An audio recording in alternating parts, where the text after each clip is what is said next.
목고지 제자사역 성경의 사람 마태복음을 요약하고자 합니다. 마태복음을 비롯한 복음서들은 구약과 신약 사이에 존재하는 400년 신구약 중간사라고 하는데요. 이 공백기를 연결하는 다리 역할을 합니다. 그 중에서도 마태복음은 특별히 유대인들에 의해서 기록되어져 왔고, 한 유대인이 유대인들을 위해 한 유대인에 대해 기록한 복음서가 이 마태복음이죠.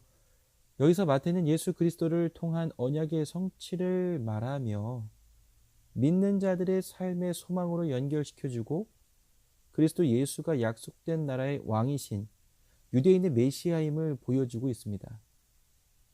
이 마태복음의 계보, 침례, 설교, 기적들을 통해 그리스도는 왕이시라는 동일한 결론을 내리고 있는데요. 이는 마치 실패한 것처럼 보이는 죽음 역시 부활을 통해 승리로 바꾸며 유대인의 왕이 사셨다라는 기쁜 소식이 다시 메아리 치도록 하고 있습니다. 초기부터 마태복음에는 카타 마타이온, 즉 마태에 따르면 이란 제목이 붙어 있는데요. 제목이 말해주듯이 다른 복음서들도 그 당시 이미 존재하고 있었지만 복음이란 말이 나중에 붙여졌다는 것을 알 수가 있습니다. 이 마태복음의 핵심 단어는 왕이신 예수님입니다. 저자는 마태복음, 예수님의 제자 중 한 사람, 이 마태가 기록한 것으로 알려져 있는데요. 성경에 마태에 대해서 이름과 직업을 제외하면 어떤 기록도 없습니다. 사도행전 1장 13절에 나오는 사도의 명단에 기록된 후에 그 어느 곳에서도 이 마태에 대한 말이 없다는 것이죠. 마태복음의 저자는 마태라는 정확한 언급은 없지만 초기 교부들은 저자에 대해서는 예수님의 제자인 마태의 저술로 인정합니다. 유세비우스는 그의 저서 교회사에서 마태가 아람 방언으로 로기아, 즉 말씀을 썼다고 말한 파이아스, 즉 사도 요한의 제자이자 폴리카베의 친구의 말을 인용했는데요. 이 아람 방언으로 쓰여진 마태복음은 아직 발견된 적이 없고, 마태복음이 아람어로 된 원래 마태복음의 헬라어 번역이 아니라는 것은 분명합니다. 일부 마태가 처음부터 예수님께서 하신 말씀을 아람어로 약술했다가 후에 더 많은 독자들을 위해서 헬라어로 썼을 것이라는 주장을 하죠. 알파요의 아들 마태는 로마 정부를 위해 가버나움 지방에서 당시 환영받지 못했던 세금 징수원으로 일했죠. 로마의 공무원이었기 때문에 동족 유대인들에게는 증오의 대상이었습니다. 그런 그를 예수님께서 부르셨을 때 그가 속히 응했던 것은 예수님의 설교에 대해서 그가 이미 내적 갈등이 있었다는 것을 보여줍니다. 후에 마태는 예수님을 집으로 모시고 잔치를 베풀고 친구들도 예수님을 만날 수 있게 되었죠. 마태가 마태복음의 저자가 아니라는 주장이 있다면 사실 설득력이 없고, 전통적으로 마태가 저자임은 내적, 외적 자료들을 통해서 확인할 수가 있습니다. 그렇다면 기록 연대인데요. 이 마태복음의 정확한 기록을 밝히는 게 참 쉽지 않습니다. 학자들은 AD 70년 예루살렘 성전 멸망을 기점으로 그 이전, 그 이후 이 두 가지를 주장을 하는데요. 이후설의 주장은요, 마태복음이 마가복음을 자료로 이용한 것을 보면 마가복음이 기록된 주 30년경보다 후대에 기록됐을 것이라는 것과, 둘째로 마태복음 본문 22장 6절과 7절부터 또 23장 38절까지 이 마태복음 기자가 예루살렘 성전이 로마인들에 의해 파괴된 사실을 알고 있었기에 저작 시기는 자연적으로 그 후로 추론할 수밖에 없다라는 그 이후설의 주장이 있습니다. 그러면 반대로 이전설의 주장은 무엇이냐? 마태복음이 바울과 베드로가 아직 로마에 있는 동안 네로 통치 시기라 보고, 마태의 본문에 예루살렘 멸망과 성전 파괴에 관한 기사가 예언의 형식으로 기록되어 있고 실제 그 도시가 파괴된 것에 대한 어떤 내용도 없다라는 것, 성전 파괴 이전에 기록되었다고 보는 거죠. 이런 이전설 또는 이후설을 통해서 정확한 시기보다는 대략적으로 AD 50년에서 70년 그 사이를 추정을 하고 있습니다. 기록 목적을 보면요, 마태복음을 보면 정확한 기록 목적이 없습니다. 그러나 분명한 것은 예수 그리스도의 말씀과 행적들을 아주 소상하게 밝히는데요. 이 마태복음을 읽는 성도들로 하여금, 독자들로 하여금 예수님에 대해서 알고 올바른 지적 판단을 할 수 있도록 기록되었다는 것이 이 기록의 목적이 될 수 있겠습니다. 즉 마태복음을 읽고 예수 그리스도를 올바로 판단할 수 있도록 이것이 기록 목적이 되겠죠. 특히 1장 1절부터 시작되는 예수 그리스도의 계보, 구약으로 거슬러 올라가면서 예수 그리스도를 통해 구약의 예언들이 성취되는 사실들을 말함으로써 오랜 세월 이스라엘이 기다려왔던 그 메시아가 오셨다라는 것을 보여주고 있습니다.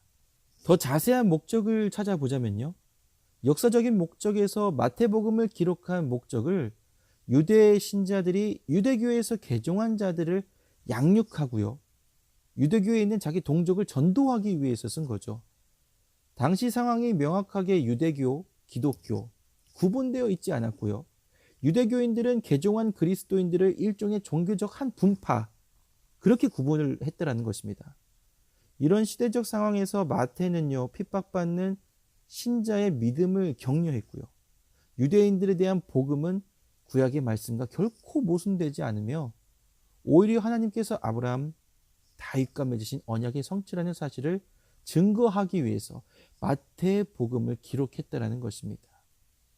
더 자세히 교리적인 목적을 찾아보면요, 아브라함과 다윗의 자손 예수 그리스도의 계보라는 이 1장 1절의 구절은요, 마태복음의 교리, 기독론적인 주제를 아주 함축하고 있습니다. 이스라엘 백성들은 역사 속 그리스도의 족보는 창세기부터 내려오다가 메시아의 계보가 다윗에게서 끝났는데, 마태는 이 복음서를 기록하면서 끊어진 계보를 다시 이어서 하나님의 메시아 약속의 성취를 누구를 통해서? 예수 그리스도를 통해서 나타내고 있다라는 것입니다. 결국 1000년 동안 예언자들이 말한 모든 약속을 성취할 분, 그 약속의 주인이 바로 예수님이라는 사실과, 그렇기에 말라기 이후 그 중간기 400년 침묵기에도 하나님의 구원 계획은 살아 있었던 것을 우리는 이 마태복음을 통해서 바라보아야 되겠습니다. 이 마태복음의 핵심 단어를 살펴보면요, 핵심 단어 키워드는 왕이신 예수님입니다. 핵심 구절은요, 이 마태복음 16장 16절에서 19절까지 제가 읽겠습니다. 시몬 베드로가 대답하여 이르되 주는 그리스도시요 살아계신 하나님의 아들이시니이다. 예수께서 대답하여 이르시되 바요나 시몬아 내가 복이 있도다.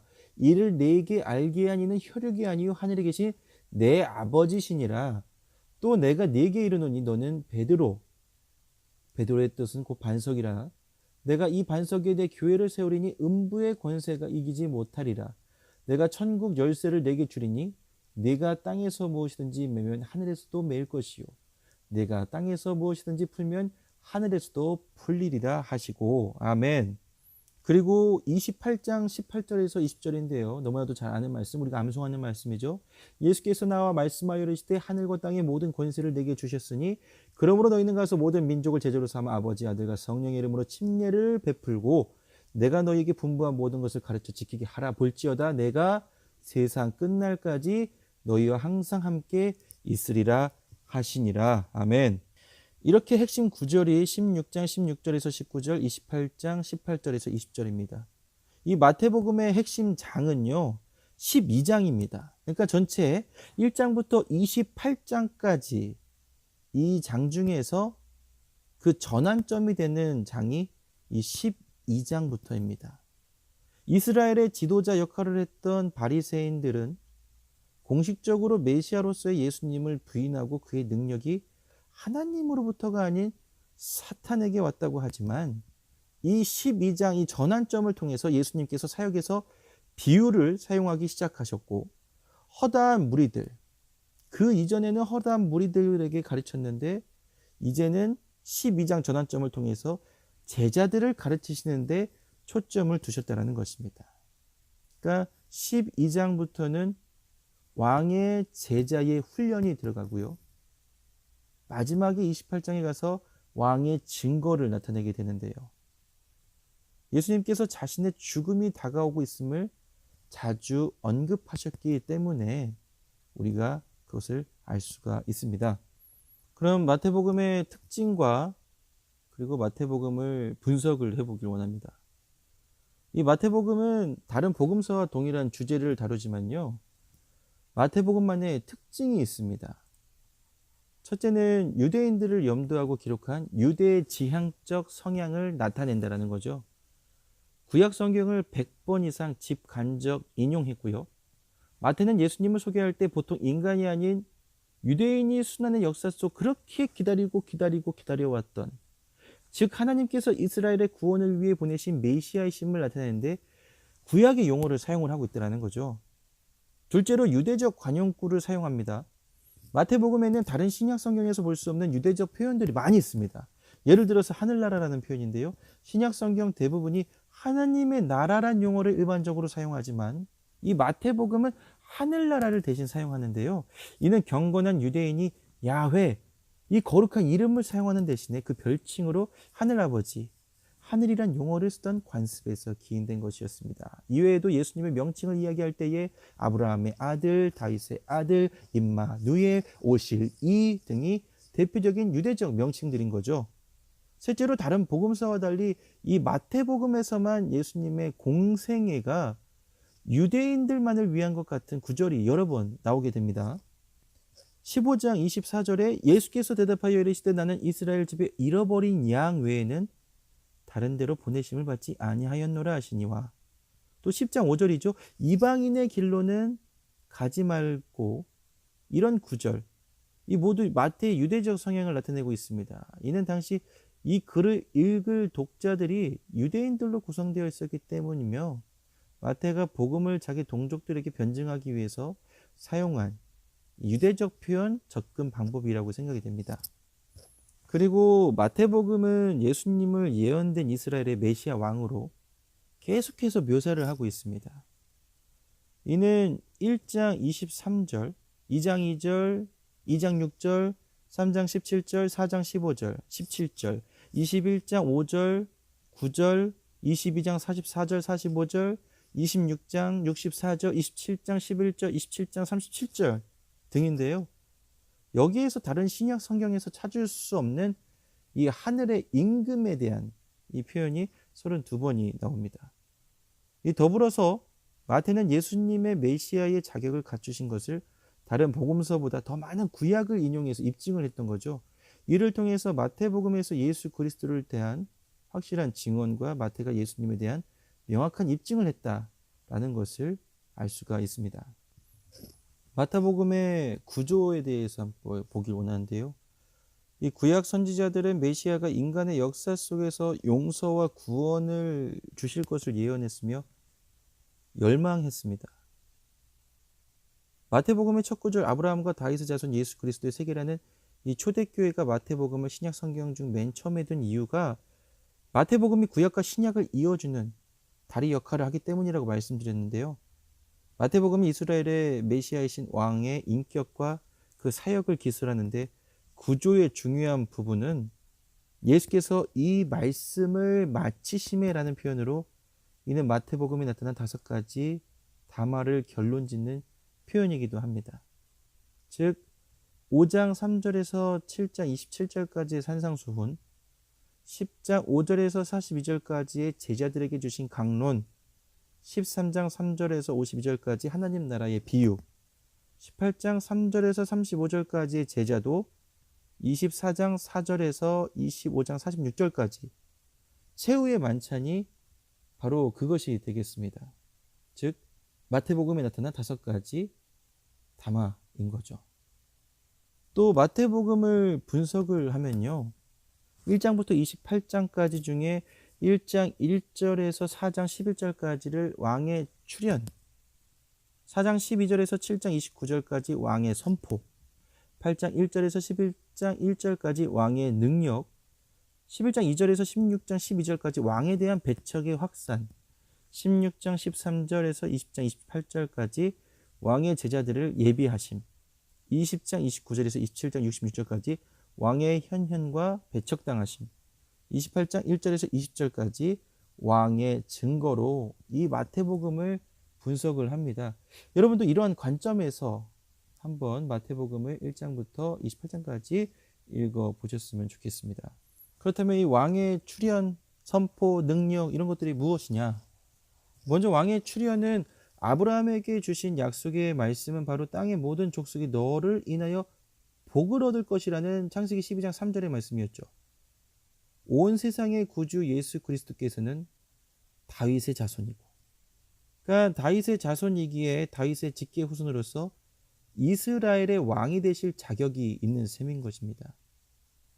그래서 동방 박사들도 유대인의 왕이 탄생하셨으므로 가서 경배해야 한다는 사실을 알았던 거죠. 그러니까 이 말라기와 마태복음 사이의 400년의 침묵기를 깨고 메시아의 선구자로서 활동했던 침례 요한 역시도 예수님을 증거하고 있습니다. 말라기 3장 1절을 보시면 알 수 있습니다. 아버지의 뜻에 불순종하도록 시험하던 사탄을 이기심으로 인해서 예수님께서는 죄가 없으셨던 것을 몸소 증명해 보이시면서 왕의 출현을 알리고 있는 거죠. 그렇다면 4장 12절부터 7장 29절까지의 왕의 선포입니다. 마태가 예수님의 사역에 있어서 한 중요한 패턴을 전개하기 위해서 마태 자신의 자료들을 연대순이라기보다는 주제별로 이 4장 12절에서 7장 29절까지 분류를 합니다. 주님의 말씀은 산상수훈에서 찾아볼 수 있고요. 5장에서 7장까지죠. 이 본문의 말씀을 다 읽는 데는 얼마 걸리지 않지만 그 심오한 영향력, 산상수훈 가운데 있는 영향력은 상상할 수도 없는 거죠. 이 산상수훈이 하나님의 백성들에게 주시는 새 율법과 새 기준이 바로 왕의 선포가 되는 것입니다. 왕의 능력은 8장 1절부터 11장 1절까지죠. 주님의 능력이 10가지 기적 속에 나타나는데 8장과 9장 각각의 기적이 병, 귀신, 죽음, 자연 등에 대한 주님의 권세를 설명을 하고 있습니다. 그러니까 주님의 말씀은 주님의 기적에 의해서 증명이 된다고 할 수 있죠. 주님께서 하신 말씀이 바로 주님 자신을 입증하는 그러한 능력의 능력을 보이셨던 거죠. 그래서 11장 2절에서 16장 12절까지 왕에 대한 배척 확산은요, 여기서는 이제 그리스도의 말씀과 사역에 반대하는 세력들을 볼 수 있습니다. 점점 번져가는 백성들의 배척 때문에 주님께서 제자들과 더 많은 시간을 보내시면서 앞으로 다가올 죽음과 승천을 위해 제자들을 준비시킨다. 그래서 이 마태복음에서 그 전환점이 되는 장이 제가 12장이라고 말씀을 드렸죠. 그리고 이 왕의 제자들을 예비하심이 16장부터 20장까지인데 여러 대화들을 통해서 예수님께서 자기를 통해서 의를 영접하는 것과 배척하는 것의 심각성을 이때 설명을 하고 계십니다. 여기에 나타난 주님의 가르침이 자신을 영접한 사람들에게 그 초점을 두고 있는 거죠. 그리고 예수님 왕의 현황과 배척당하심, 이게 이제 20장부터 27장까지인데요. 이 부분에 나타난 주님의 말씀 대부분은 저들의 왕이신 예수님을 거절한 사람들을 향해서 말씀을 겨냥하고 있습니다. 주님께서 예루살렘에 닥칠 엄청난 심판, 이로 인해 유대 민족들이 추방당할 것을 예언을 하시지만 이러한 사건들을 뛰어넘어서 예수님께서 이 세상의 심판자, 주님으로 다시 오실 것을 약속을 하고 계신 거죠. 그래서 마지막 왕의 증거 28장이 뭐냐? 예수님께서 하신 말씀과 하신 일들의 진위성은 빈 무덤, 부활, 다시 제자들에게 나타나신 등의 이런 것들을 통해서 증명을 할 수 있는데, 이 모든 것들은 예수님께서 진실로 하나님의 아들로서 예언대로 오신 메시아이심, 즉 왕의 증거를 나타내고 있는 것입니다. 결국 이러한 마태복음 1장부터 28장까지의 분석을 통해서 예수님께서 진실로 하나님의 아들로서 예언대로 오신 메시아이심, 왕으로 오신 예수 그리스도는 자신의 목숨을 기꺼이 버리셨다라는 것입니다. 누구를 위해서? 온 인류, 모든 사람들을 위해서. 왕으로 오신 주님의 이러한 희생은 누구에게나 주어지는 것이죠. 결국 마태복음은 주님의 영광스러운 부활로 그 끝을 맺게 됩니다. 우리 목고지 제자사역 성경의 사람 여러분들께서 이 마태복음을 분석하시면서 한 장 한 장 그 당시에 그 느낌, 그리고 기록 목적, 특징, 핵심, 구조 이런 것들을 살펴보시면서 읽어보시길 바랍니다. 감사합니다.